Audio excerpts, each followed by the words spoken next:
অনেক দিন আগেকারের কথা। শিমুলপুর গ্রামে এক পণ্ডিত বাস করত। তাকে সবাই নির্মল পণ্ডিত নামেই চিনত। নির্মল পণ্ডিত একদিন ঘরে বসে বসে ভাবছিল, যদি এমন কিছু একটা মিরাকেল কিছু পাওয়া যেত, আমার জীবনটা সুখময় হয়ে যেত, আমাকে আর কষ্ট করতে হতো না। ঠিক ভাবতে ভাবতেই হঠাৎ করে সে শুনল বাইরে কিসে যেন একটা ডাকছে। তৎক্ষণাৎ সে বুঝতে পারলো একটা মুরগির শব্দ। তখন সে হাঁটতে হাঁটতে বাইরের দিকে গেল। বাইরে এসে সে তো অবাক, এটা কার মুরগি, কোথার থেকে এলো? ভগবান মনে হয় আমার ডাক শুনতে পেয়েছে, ভগবান মনে হয় মুরগিটা আমার জন্য পাঠিয়েছে। যাই হোক, আমি এই মুরগিটাকে আমার সঙ্গেই রেখে দিই। নির্মল পণ্ডিত ঘরে একা বসে বসে অনেক কিছু ভাবতে লাগলো। ভাবতে ভাবতে তার হঠাৎ করে মনে হলো যে মুরগিটাকে তো কিছু খেতে দেওয়ার দরকার। তো এই বলে, এই ভাবা মাত্রই সে বাইরে গেল মুরগিটিকে খেতে দেওয়ার জন্য।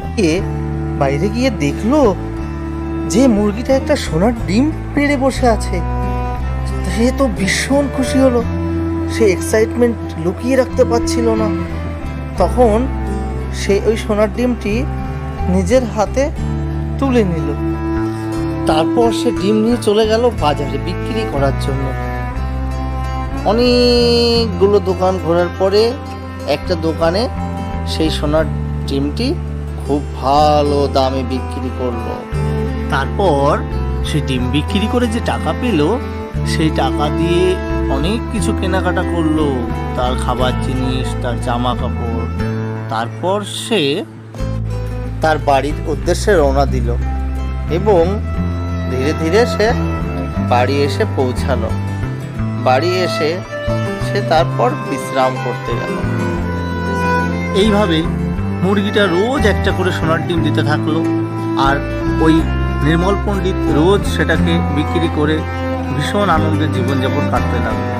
কিন্তু ওই যে বলে না, লোভে পাপ, পাপে মৃত্যু। এইবার নির্মল পণ্ডিতের মাথায় একটা বুদ্ধি খেললো। সে ভাবলো, রোজ রোজ এরকম একটা করে ডিম দেয় আর একটা করে বিক্রি করি, আমি ওর থেকে মুরগিটাকে মেরে কেটে ওর থেকে সব ডিমগুলো একদিনেই বের করে ফেলবো।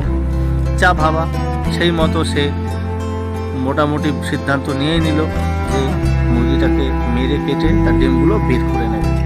এইবার সে উঠে বাইরে গেল। নির্মল পণ্ডিত মুরগিটাকে বলল, তোকে আজকে মেরে ফেলবো।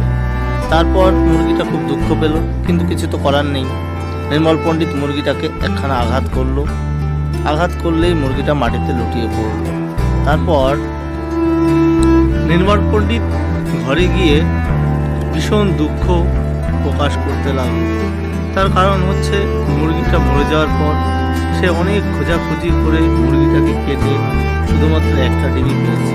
সে ভেবেছিল হয়তো অনেক ডিম পাবে, কিন্তু লোভে পাপ, পাপে মৃত্যু, একটা কথায় আছে না, সেটাই ঘটলো নির্মল পণ্ডিতের সঙ্গে।